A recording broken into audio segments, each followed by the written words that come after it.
Hey guys, welcome to my channel. My name's Nima, and today I want to chat with you about something super important. 10 terrible wealth killers that you need to avoid now. Guys, these sneaky pitfalls can really drain your hard-earned money and mess up your financial future. So please, grab a cup of coffee, get comfy, and let's dive into these wealth destroyers together. I'll also share some practical tips to help you protect your finances too. So, let's go ahead and get started. Guys, the first item on my list is the desire to get rich quickly. We all want to make money fast, right? But this desire can lead us down some dangerous paths. Think about it. We get tempted by get-rich-quick schemes that promise huge returns overnight. Remember Bernie Madoff? He promised consistent high returns and ended up running one of the biggest Ponzi schemes in history. Instead, we should focus on the basics. Live below your means, staying out of debt, and investing in low-cost index funds over the long term. Warren Buffett once said, "The stock market is designed to transfer money from the active to the patient." So what does that mean? Patience is key. Another example is the dot-com bubble in the late 1990s, where many investors lost their savings chasing quick profits. It's crucial to remember that building wealth is a marathon, not a sprint. All right, now the second item on my list is luxury cars. Guys, I know luxury cars are tempting. I feel the same exact way, but they can be a huge drain on your finances. Take myself for example. I bought a brand new BMW right out of college. It looked cool, but the monthly payments, the insurance, and the maintenance costs were absolutely killing me. They honestly destroyed my budget, and I completely regretted buying one, especially so early on into my career. Instead, guys, learn from me. Consider driving a reliable, used car until you're in a better financial position. As Dave Ramsey says, live like no one else now, so later you can live like no one else. And just to add to this topic, did you know that cars lose about 20% of their value in the first year that you buy them? Honestly, that's a significant hit to your finances. My friend who drove a Honda Civic for years was able to save enough money to buy a house because she avoided the luxury car trap. Be smart, guys, not flashy.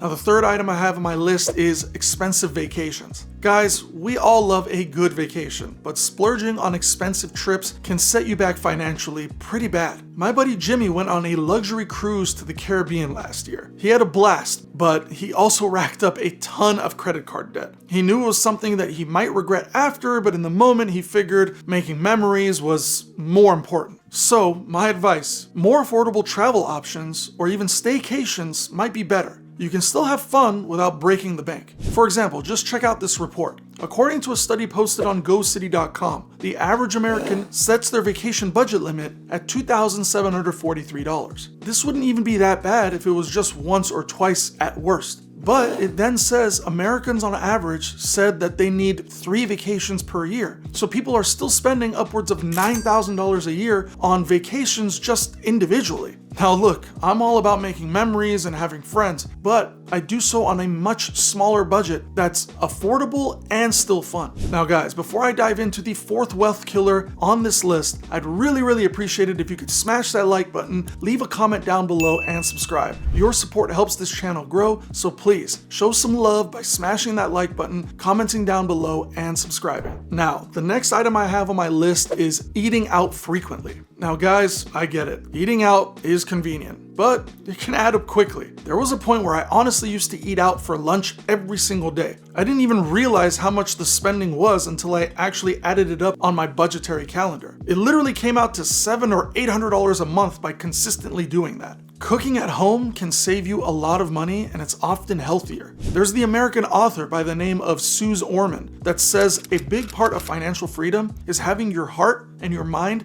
free from worry about the what-ifs of life. So guys, keep that in mind every time you think about going out to eat. I mean, honestly guys, it's gotten so bad that the average American household spends about $3,639 a year just on dining out. That's roughly $300 a month. And honestly, with inflation costs, I think the number might even be higher nowadays, considering that this report on RamseySolutions.com was posted back on December of 2023. Guys, try to cut it down to relieve your financial needs without burning yourselves out and always eating at home. Enjoy your outings with your friends, but manage the amount of times that you do it. That's all I'm saying. Now, the next item I have on my list, number 5, is subscription services. Guys, we truly live in a world of subscription services. Streaming, meal kits, beauty boxes, you name it. But these can quietly drain your bank account. I've had subscriptions too. I've had up to 7 different streaming services at one point. And to be honest, I barely used half of them. Take a look at your subscriptions and cancel the ones that you don't use. Even if you're only saving $100 or $200 extra a month, trust me,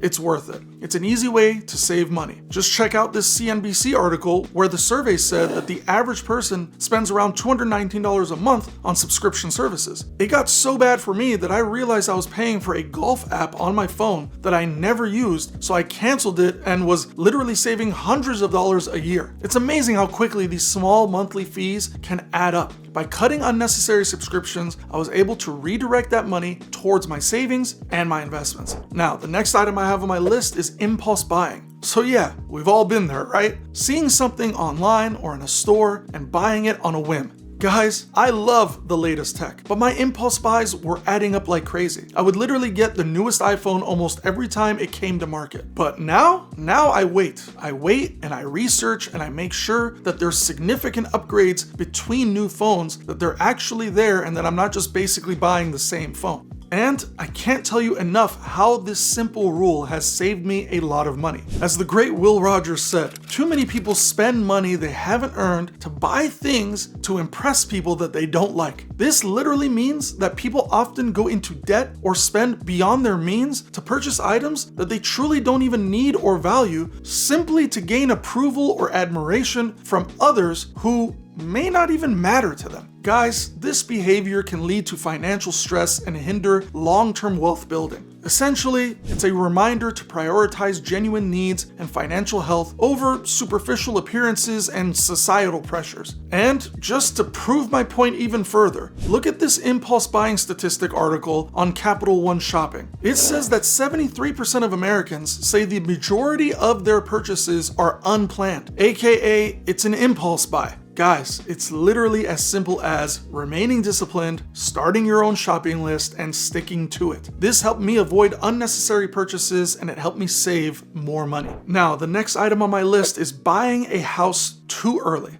All right, so this is a major one. Buying a house is a big milestone, but doing it too early can often be a financial burden. I bought a house right after getting my first job. I ended up struggling with the mortgage payments and the maintenance costs at first, and I eventually had to rent it out just to make it manageable. Guys, in my opinion, it's better to wait until you're financially stable and that you can afford a home comfortably. It's a little difficult nowadays, I understand, but considering how expensive homes have become, take your time and shop appropriately. According to the National Association of Realtors, first-time homebuyers often underestimate the costs of home ownership. Now, even though I got my first home after I got my first job, I still waited until I had a solid emergency fund and a stable job before buying a second home. And it made the process much smoother and less stressful. I learned from my initial mistake. Now guys, the 8th item on my list is high interest debt. So guys, for sure, credit card debt can be a huge wealth killer. I remember growing up and unfortunately, my parents dealt with a credit card balance that kept growing because of high interest rates. When my parents got better jobs and they were able to afford additional payments, they taught me to tackle it head on by paying more than the minimum payment each month. Now I can happily say that my parents are closer to being debt-free and they can focus on building their savings even more in retirement. Just look at this insane stat. Did you know that the average credit card interest rate is around 28.7%? Can you imagine how ridiculous this is? If you don't know how ridiculous this is, I'll break it down for you with simple math. Let's just say you have a credit card balance of $1,000 that you owe with an interest rate of 28.7% and you only make the minimum payment each month. Well, if you do that, it could take 20 years to pay off that $1,000 debt. During this time, you would end up paying significantly more in interest than the original balance. To tackle this personally, what I use is the debt snowball method to pay off my debts, starting with the smallest balance first. This gave me quick wins and motivated me to keep going until I was debt-free. Now guys, the 9th item I have on my list is having expensive friends. Yeah guys, we all have them. Let's be honest. The party starts when they arrive. They know just the right restaurant to go for your 30th or your 40th birthday. They're going to Paris next week and you'll be crazy to miss out on this once in a lifetime trip. Yes, they can be fun and they're likely great people too. But be wary of how they can impact your wealth. They aren't directly hurting you, I understand that, but they are doing it indirectly. Expensive friends can be, if bluntly said, expensive to keep up with. They might be in a completely different financial situation from you. They might have super high income, they might have inherited their wealth, or they're just price sensitive because they suck with their money. But guys, no matter if their financial habits are impacting your ability to save and invest for the future, they are wealth killers. And if we know who they are, actively try to limit the amount of money or time that you spend with them. Or if you want a complete change, it might be time to even balance it out with some frugal friends. Now guys, the 10th and final item I have on my list is having expensive hobbies. So yeah, hobbies are great. We all need them to inject some fun into our lives, and in themselves they pose no problem. But the problem is what type of hobbies we decide to pursue. If you find yourself gravitating towards something expensive, like an expensive hobby that includes collecting rare watches, auto racing, or playing golf, and you struggle to comfortably fund them, then this could be a problem. Not only are they taking precious money out of your pocket, but they could also socialize you into spending more money. I used to spend a fortune on golf myself, but I switched to playing basketball at least half of the time because I found it just as enjoyable and it was much cheaper. Plus, I got a little bit fitter in the process.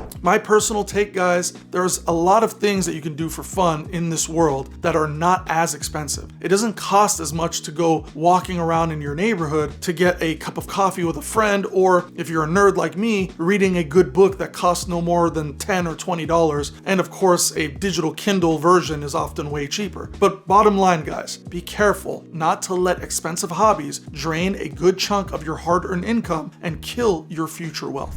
Alright, that's a wrap. We've covered the 10 terrible wealth killers that you need to avoid now. I hope you found these tips helpful and that they inspire you to make smarter financial decisions. Remember, building wealth is a marathon, not a sprint. So stay patient and stick to the basics. If you've enjoyed this video, please don't forget to give a thumbs up and subscribe for more tips on your growing wealth. And hey, if you have any questions or want to share your own experiences, go ahead and drop them down in the comments below. I'd love to hear from you. Please remember, guys, to stay tuned in because I'm dropping more videos every single week. Until next time, take care and keep building that financial future. I'll see you soon.